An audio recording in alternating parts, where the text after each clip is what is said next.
पिछले वीडियो में हमने फिनोल की और एल्कोहलों की आपस में जो समानता वाली रिएक्शन थी उनके बारे में पढ़ा था। इस वीडियो में हम आपको बीएससी पार्ट सेकंड और गवर्नमेंट कॉलेज कोटा से मैं रघुराज परिहार एज प्रोफेसर इन केमिस्ट्री आज आपको फिनोल की इलेक्ट्रोफिलिक अभिक्रियाओं के बारे में जानकारी देना चाहूँगा। ये फिनोल की ही नहीं बल्कि सभी एरोमेटिक यौगिकों की प्रमुख रासायनिक अभिक्रियाएं होती है, ऐसी रिएक्शंस कहलाती है इलेक्ट्रोफिलिक सब्स्टिट्यूशन रिएक्शन। तो इसको शुरू करने से पहले इसके बारे में जनरल आइडिया हमें आना ज़रूरी है। तो सबसे पहले जो स्ट्रक्चर में ये फिनोल का जो सूत्र लिखा हुआ है, फिनोल का जो स्ट्रक्चर है इसमें OH ग्रुप में जो ऑक्सीजन है इस पर 2 इलेक्ट्रॉन युग्म हैं, यानी बेंजीन वलय पर उपस्थित OH समूह पर 2 एकाकी इलेक्ट्रॉन युग्म होते हैं, लोन पेयर होते हैं, जो मैंने यहाँ पर सूत्र में दिखाया गया है। और ये दोनों एकाकी इलेक्ट्रॉन युग्म बेंजीन वलय के साथ, बेंजीन वलय के पाई इलेक्ट्रॉन के साथ संयुग्मी रूप में रहते हैं। तो इन्हीं लोन पेयर के कारण प्लस आर प्रभाव यानी कि अनुनाद प्रभाव के द्वारा बेंजीन वलय पर इलेक्ट्रॉन का घनत्व बढ़ा देता है और ऐसी अभिक्रिया हेतु सक्रिय कर देता है। दूसरा, बेंजीन वलय पर ऋणावेश जो उत्पन्न होगा वो ऑर्थ तथा पैरा स्थितियों पर रहता है और इसी वजह से ये ऑर्थ तथा पैरा निर्देशी समूह हैं, जैसा कि फिनोल तथा फिनॉक्साइड आयनों की अनुनादी संरचनाओं से स्पष्ट होता है। पहले जैसे ये फिनॉक्साइड आयन का अनुनादी स्ट्रक्चर है, इस स्ट्रक्चर में जो ऑक्सीजन का जो इलेक्ट्रॉन युग्म होता है वह बेंजीन वलय की तरफ अभिगमन होता है, पहले स्ट्रक्चर में बताया गया है। दूसरे में जब ऑर्थो स्थिति पर नेगेटिव आवेश या इलेक्ट्रॉन घनत्व बढ़ जाता है, फिर इस तरह से पैरा पोजीशन में इलेक्ट्रॉन घनत्व या आवेश बढ़ जाता है और ठीक उसी तरह से वापस चौथे स्ट्रक्चर में ये वापस ऑर्थो स्थिति पर इलेक्ट्रॉन घनत्व बढ़ जाएगा और इस कारण इन समूह को ऑर्था तथा पैरा निर्देशी समूह कहते हैं और इसके द्वारा जो बनने वाले प्रोडक्ट होंगे वो भी ऑर्था और पैरा ही होंगे। इन्हीं स्ट्रक्चर के आधार पर इसकी सारी ऐसी रिएक्शन संपन्न होती है। तो यहाँ पर हम एक एक करके सभी ऐसी रिएक्शंस के बारे में जानकारी प्राप्त करेंगे। तो सबसे पहले जो रिएक्शंस हम यहाँ पढ़ेंगे वो है नाइट्रीकरण। नाइट्रेशन जो रिएक्शन होती है वह तनु HNO3 या HNO3 मिश्रण की उपस्थिति में होती है।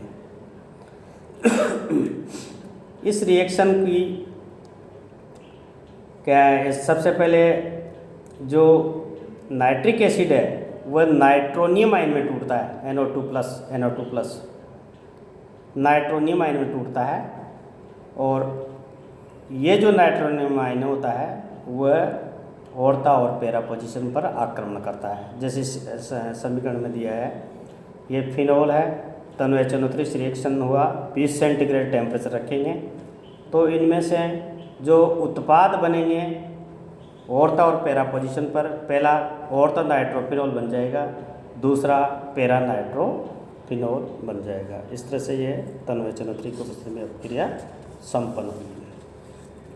इसी में अगर नाइट्रिक कारक मिश्रण लिया जाए, दूसरा नाइट्रिकन रिएक्शन में नाइट्रिक कारक मिश्रण लिया जाए, इसमें सांद्र HNO3 और सांद्र H2SO4 को नाइट्रिक कारक मिश्रण कहते हैं।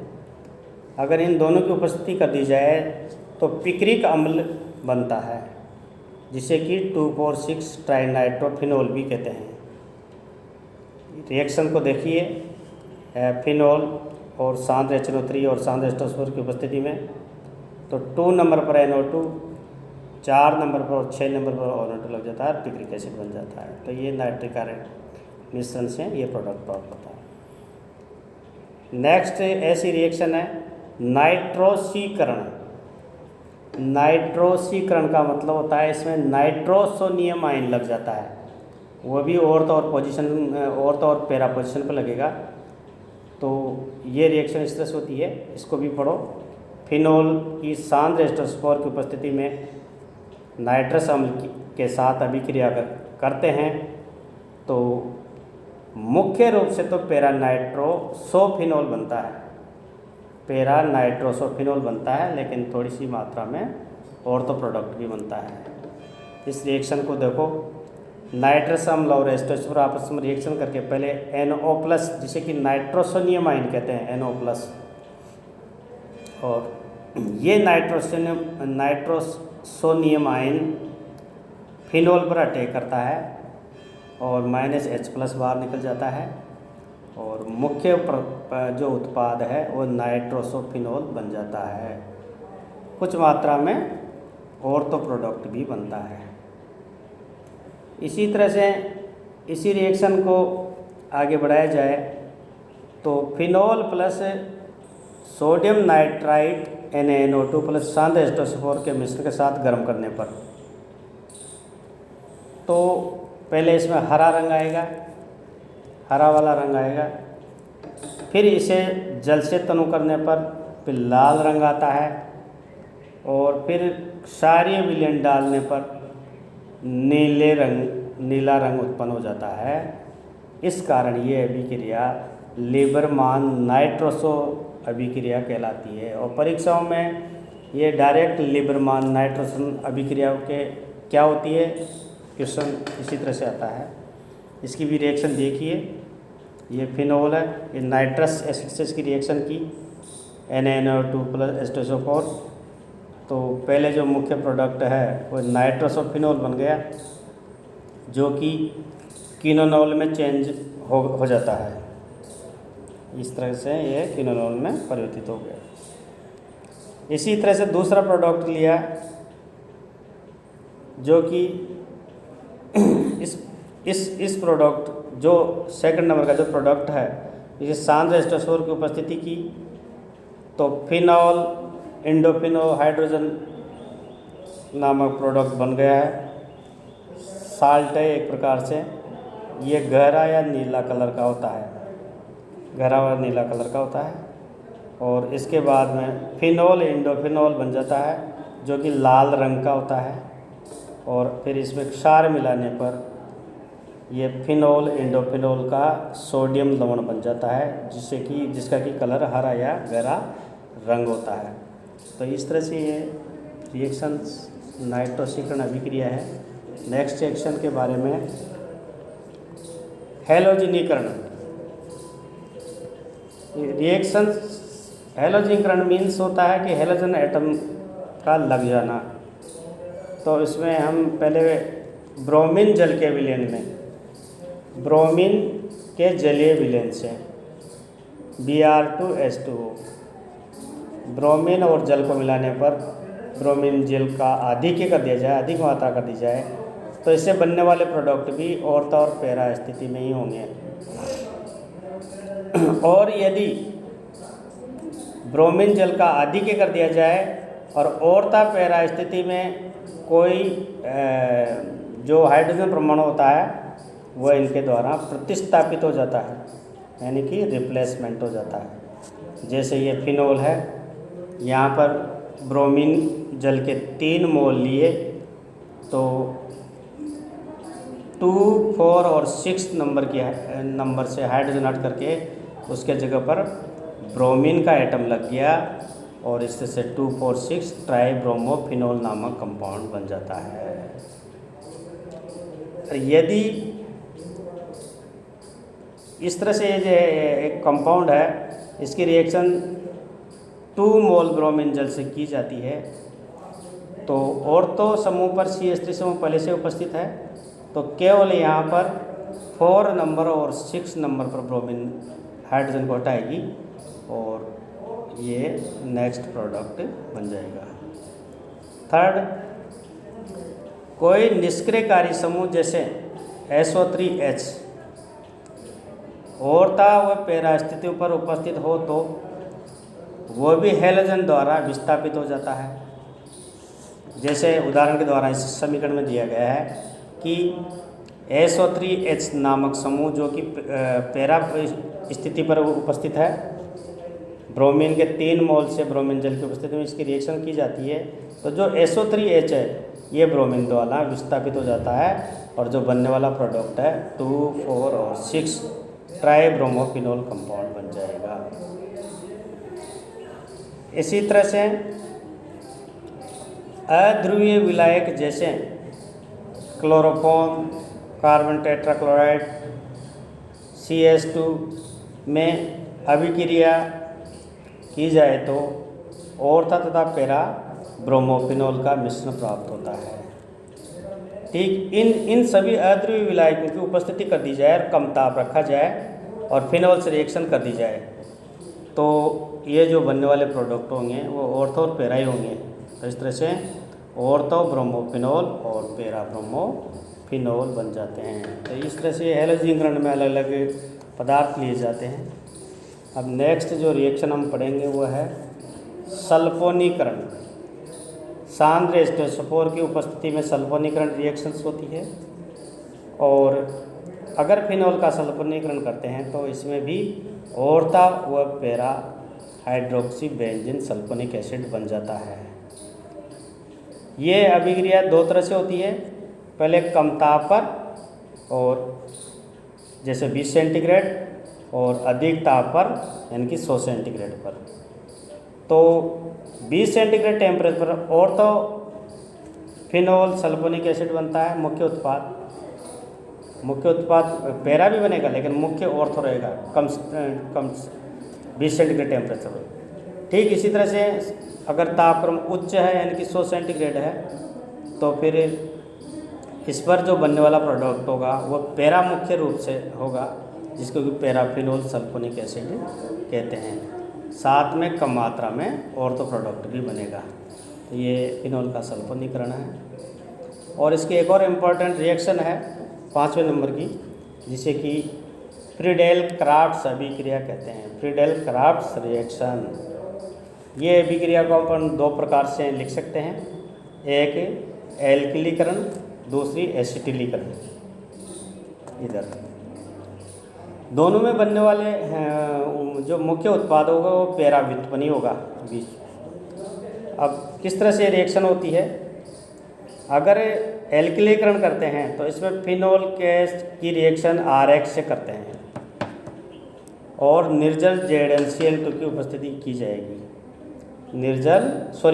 AlCl3 की उपस्थिति की जाती है तो ऑर्था और पैरा व्युत्पन्न बनते हैं। जैसे रिएक्शन है, ये फिनोल है, फिनोल की रिएक्शन RH से की, RH से आदि के AlCl3 के आदि के लिया तो ऑर्था व्युत्पन्न और पैरा व्युत्पन्न, तो मुख्य उत्पाद पैरा रहेगा।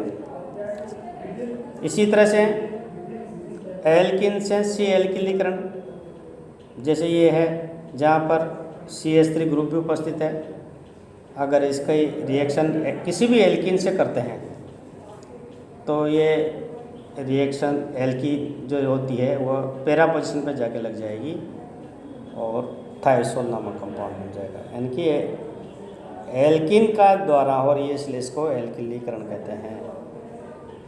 दूसरा प्रकार है एसिलीकरण, सी एसिलीकरण, फ्रीडेल क्राफ्ट्स अभिक्रिया।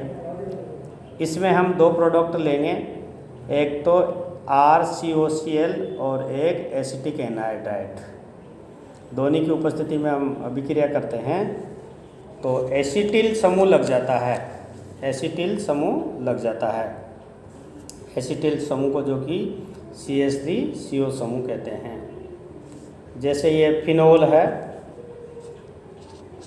इस फिनोल की एसिटिल क्लोराइड या एसिटिक एनहाइड्राइड से रिएक्शन की निर्जल HCl3 के अधिके में, तो ऑर्थो हाइड्रोक्सी कीटोन और पैरा हाइड्रोक्सी कीटोन नामक कंपाउंड बन गए।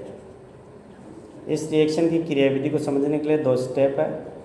जैसे मान लो अपन को RCOCl लिया, इसकी HCl3 से रिएक्शन करवाई, तो ये मध्यवर्ती प्रोडक्ट बन गया जो कि RC+O एसिलियम आयन में टूट जाता है, और HCl3 जो कि एसिलियम आयन ही हमारा काम का आयन है, ये फिनोल पर एक अटैक करेगा। ये फिनोल है, इस पर ये एसिलियम आयन R+CO ऑर्था पोजिशन पे इस तरह से अटैक करेगा और पैरा पोजिशन पे इस तरह से अटैक करेगा, और दोनों में से -H+ निकलेगा तो ऑर्था व्युत्पन्न और पैरा व्युत्पन्न बन जाएंगे। ये इस तरह की सब क्रिया की क्रियाविधि है। छठी रिएक्शन है मर्क्यूरीकरण। जलीय मर्क्यूरिक एसीटेट के साथ, यदि फिनोल की रिएक्शन जलीय मर्क्यूरिक एसीटेट के साथ करते हैं तो ऑर्था व्युत्पन्न बनते हैं। जैसे रिएक्शन में है, ये फिनोल है और ये मर्क्यूरिक एसिड की उपस्थिति की -CH3COOH का मॉलिक्यूल बाहर निकल गया, और तो ये ऑर्था एसिटॉक्सी मरकरी फिनोल नामक कंपाउंड बन गया। ये थी रिएक्शन इसकी, एसिटिलीकरण और एल्किलीकरण। नेक्स्ट ऐसी रिएक्शन है कार्बोक्सिलीकरण। कार्बोक्सिलीकरण का मतलब है COOH समूह का लग जाना। फिनोल में COOH समूह का प्रवेशित कर फिनोलिक अम्ल प्राप्त करने की 2 विधियां हैं। ये COOH समूह किस तरह से अंदर रिंग में प्रवेश करता है, इसके लिए 2 विधियां हैं। पहली विधि है कोल्बे या कोल्बे श्मिट अभिक्रिया, कोल्बे और कोल्बे श्मिट रिएक्शन। ये रिएक्शन क्या होती है? इस रिएक्शन के लिए सोडियम या पोटेशियम फिनॉक्साइड की क्रिया कार्बन डाइऑक्साइड के साथ की जाती है। 125 सेंटीग्रेड टेम्परेचर रखा जाता है और 4 से 7 ATM दाब रखा जाता है। तो सोडियम सैलिसिलेट पहले बनता है, फिर इसका जल अपघटन करते हैं तो सैलिसिलिक अम्ल बनता है जिसमें कि COOH समूह उपस्थित है। अतः ये अभिक्रिया एक इलेक्ट्रॉन प्रतिस्थापन अभिक्रिया है। इस रिएक्शन का जो है, रिएक्शन को इस तरह से लिख सकते हैं, जैसे ये सोडियम फिनेट है आयन, इसकी कार्बन डाइऑक्साइड से रिएक्शन हुई, कार्बन डाइऑक्साइड से 125 सेंटीग्रेड टेम्परेचर पर 4 से 7 ATM दाब रखा, सोडियम सिलिसेट बना, इस सोडियम सिलिसेट का जल अपघटन किया, सैलिसिलिक अम्ल बन गया, यानी कि ऑर्था व्युत्पन्न बन गया और ये COOH समूह अंदर प्रवेश कर गया।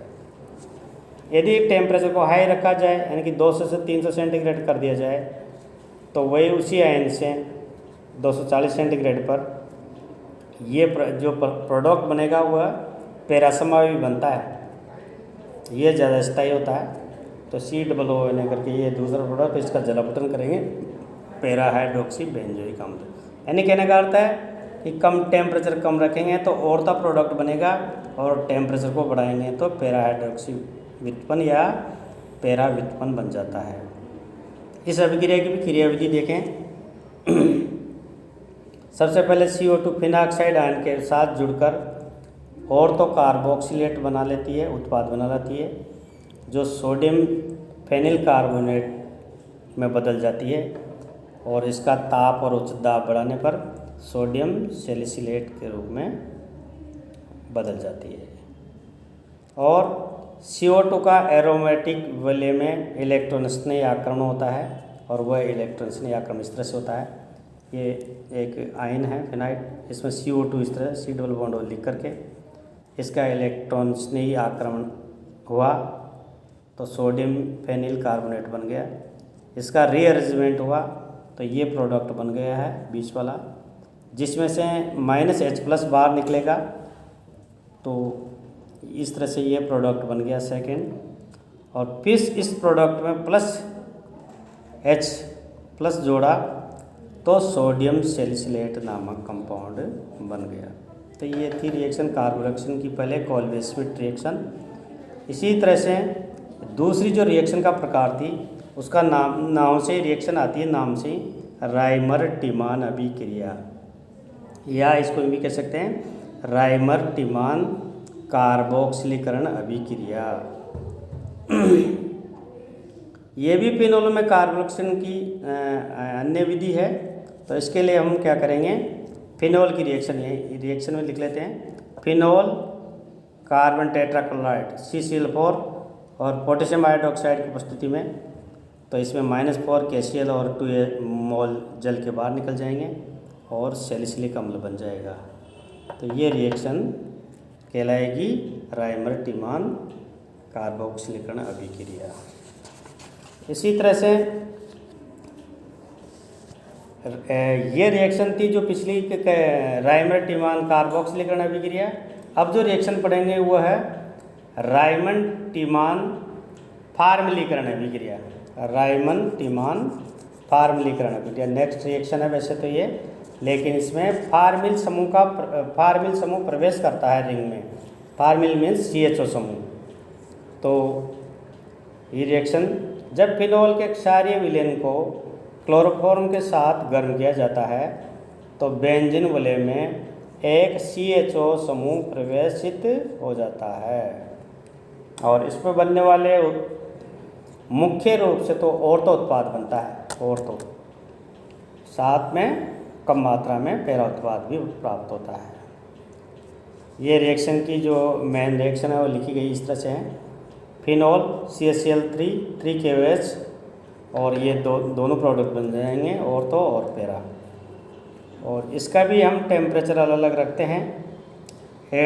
70 डिग्री सेंटीग्रेड पर ये जो प्रोडक्ट फार्मिल CHO समूह इसमें प्रवेश कर गया, फिर इसमें इसका जलीय अपघटन किया तो ऑर्थो हाइड्रोक्सी बेंजोइल्डाइड बन जाता है। और यदि अभिक्रिया का टेम्परेचर थोड़ा उच्च रखा जाए तो फिर इसमें ये पैरा हाइड्रोक्सी बेंजोइल्डाइड बनता है जो कि कम मात्रा में बनता है। इस तरह से ये रिएक्शन भी, इसकी क्रियाविधि को भी अपन देख सकते हैं। नंबर 1 जो क्षार का OH- है वह क्लोरोफॉर्म से तीव्र रिएक्शन करके CCl3 ट्राइक्लोरोकार्बेनाइन बना लेता है। ये ट्राइकार्बेनाइन जो है धीमी गति से CCl2 में और Cl- में टूट जाता है। अब जो CCl2 है वह डाइक्लोरोकार्बिन है, डाइक्लोरोएथिलीन या डाइक्लोरोकार्बिन कहलाता है। और ये एक इस तरह से रिएक्शन की क्रियाविधि में भाग लेता है। जैसे ये रिएक्शन है, फिनोल है, इसकी KOH से रिएक्शन की तो ये इसके आयन में टूट जाएगा और इस आयन पर CCl2 का अटैक होगा। ऑक्सीजन वाले में CCl2 का अटैक होगा और इस तरह से दोनों H और CCl2 आपस में बंधित हो जाएंगे। और सेकंड में इसमें से ये CHCl2 यहाँ पर बन जाएगा और O- यहाँ लग जाएगा। फिर इस प्रोडक्ट का H2 के द्वारा हाइड्रोलिसिस किया जाए, H2O जिसके द्वारा हाइड्रोलिसिस करते हैं तो CHO समूह प्रवेश हो जाता है। और फिर इसका पुनः जल के द्वारा HOH किया जाए, हाइड्रोलिसिस किया जाए तो -OH बाहर निकल जाएगा और OH लग जाएगा और CH हो जाएगा, यानी कि फार्मेल्डेहाइड बन जाएगा, फिनोल फार्मेल्डेहाइड। तो ये CHO समूह प्रवेश कर चुका है, इस वजह से ये एक प्रकार से फार्मलीकरण अभिक्रिया है। आज की वीडियो में इतना ही बहुत सही है। सभी को बहुत बहुत धन्यवाद। Thank you.